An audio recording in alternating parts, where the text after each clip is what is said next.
It's a sobering thought to know what we got. 18 summers wild, can't slow down the clock. We gotta make these numbers, can't hold you a lot. Tell you I love you for every single one of them. Watch.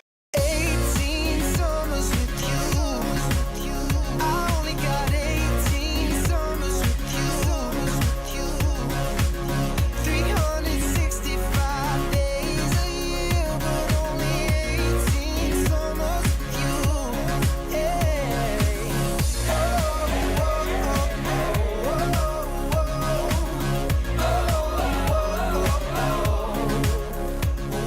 Okay, so today I'm working on the trailer. So we brought the trailer home on Tuesday, and we've been working on it and getting things done. Randy's inside. All right, let's go spy on her real quick and see what she's doing in here. See if we can find her. There she is.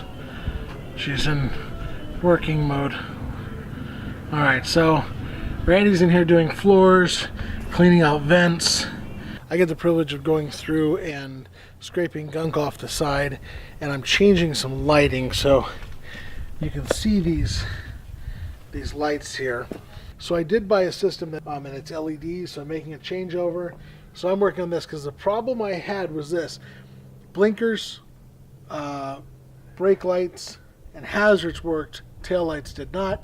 Neither do the running lights. So two things I'm doing.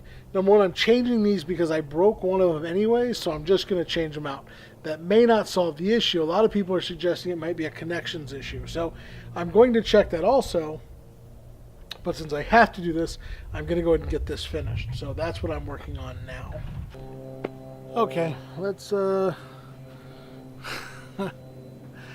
believe in transparency. And I believe that this channel, which is, you know, our journey in RVing and planning to go full-time over the road, shouldn't just be all gloss and glitter. It's real too. And so today is going to be the first day that I am really shooting about the trailer, but also about reality and being kind of open and vulnerable to silliness. And so I spent the last 3 hours troubleshooting a lighting issue. I have brake lights, I have blinkers, I have hazards, but I don't have running lights. So we took lights off, we started testing wires. We've been under the trailer, we've been behind the trailer, we've been under the truck. We even brought another truck over to see, and guess what? When we brought the other truck over, right, first thing we should have done was you check all your variables. So you think of your easiest to your hardest. The easiest thing to do when the lights weren't working would have been to grab another truck with a 7-pin, plug it in and see if they work. After all this, we finally went, hey, you know what, let's bring another truck over. We tried it, and guess what? They worked. That means there's nothing wrong with the trailer lighting. There's something wrong with my truck lighting. The next step is, what's wrong with the truck? You know, instead of looking for the simplest solution first, the first thing I started doing was go, okay, which wire is bad? Well, we get under the truck, we start pulling the cover off the 7-pin and start testing. We went, well, there's no power to the tail light section, which is the 11 o'clock on the 7-pin. Then we realized, well, maybe we should check the fuses. And sure enough, the trailer parking lights the fuses popped. I could have saved myself total probably 5 or 6 hours between yesterday and today, but 3.5 hours today, simply by just checking fuses. It seems like such a simple solution, and it really is, but it's the silliness of not thinking simple first. All that to say, if you have a light problem, check the simplest solutions first. Check your fuses. Try another truck. See if another truck's 7-pin works. Really a simple solution. Spent too much time on that today. And it cost me money because my brake lights and trailer lights were perfectly good, and now I have to replace the tail lights because I broke one of them trying to get it off. So, you know, it is what it is. Now I have to figure out the wiring solution on that, and it'll be a whole lot of fun, I'm sure. So, all right, moving on. Okay, quick update. the trailer is almost finished being cleaned and ready to go. So we could probably start moving some stuff in tonight, which should help us with the downsizing. We have 1 week left and there's still a lot to do, or it feels like there's a lot to do. So we'll kind of play it by ear and see where we're at. Okay, so we're coming up on the end of today, and figured I'd give you an update as to where we are. Let's do a little walkthrough here. First off, we've got the bunks almost ready. We have to cut some mattresses now. What we're doing is this. We have a tuft and needle mattress for our bed, Randy and I. It's a California King. The bed that's in the RV here for us is roughly a queen, and it goes here on this platform. So we decided we're going to take our tuft and needle mattress and cut it down so it will fit where the queen goes. And if we cut it across the bottom from side to side, we can get our queen mattress out of it, and we can get a mattress for one of these bunks. Now, it's not enough for both bunks, but it is enough for one, and that's a start. Let's talk about where we're at as far as progress goes on the RV itself. Lighting system has been figured out. Inside is cleaned. It's been vacuumed. The only thing we have left to do is we're going to do an upholstery cleaning on it. It has been sitting for a while. It is a little bit dirty, so we want to do an upholstery cleaning. We're down to the last few things we need to take care of in here, which is getting it over to the RV park that's on the property here, hooking up the water tanks, the sewer lines, the power, double checking the 30 amp service in it, and then also flushing out all the tanks. The RV was stored with water in the freshwater tank for over a year. Obviously that's problematic. We're going to fill it up and do a cleanse on it. We're going to probably bleach it out. I may wind up pulling the tank. I don't know just yet, but I've got to get in there and look. I want to see if there's any bacteria built up. Well, I know there's bacteria. I want to see if there's any mold build up. But I think we can definitely do a very severe cleaning on it, and that'll definitely help. Well, good morning. It is yet another day in our quest to get things ready to go.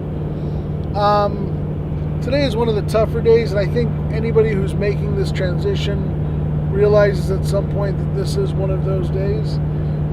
The purging and the things you do to get ready are definitely difficult, but letting go of some of the bigger items, cars, horses, things like that, homes, it's a little bit more difficult. So today is the day that our horse is finding a new home, and we're heading up to meet with the prospective new owners, and we're going to see how this goes. We will get some footage while we're out there.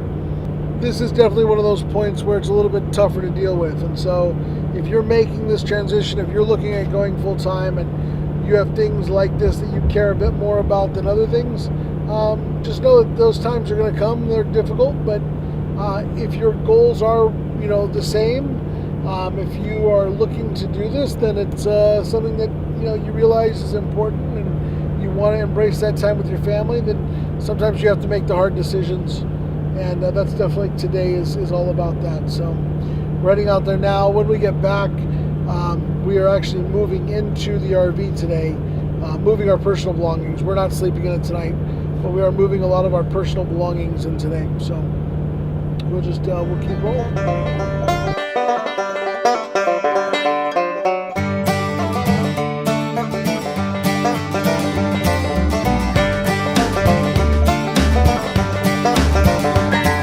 Here today with our horse Ani, so she is. You need a friend over there. How are you?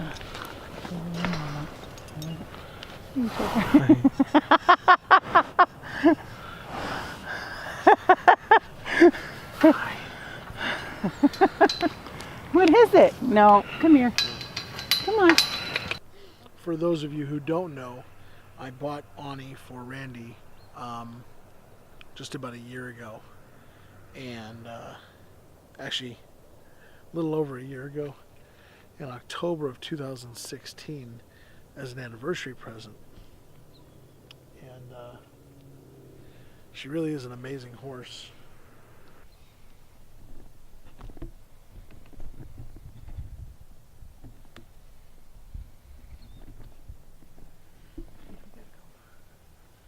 You gotta go.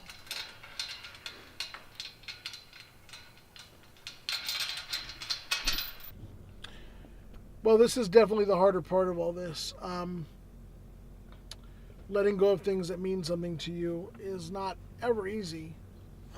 But with big life change, you know, you have to make some changes. So our beautiful horse has a new family, and she's going to be heading up north to northern Arizona. The beautiful thing is we can swing by and see her.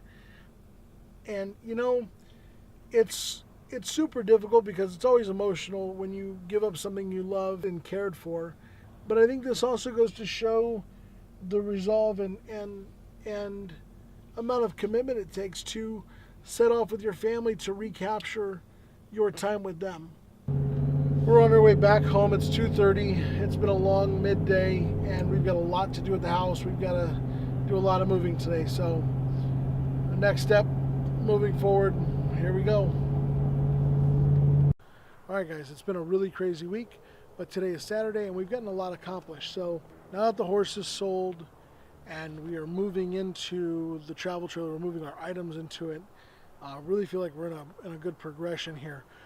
We've only got 7 more days until we hit the road, and it's a big jump. So as we get going a little closer, we'll keep you posted. But thank you for watching, and we're going to call it quits for tonight, and we'll see you tomorrow.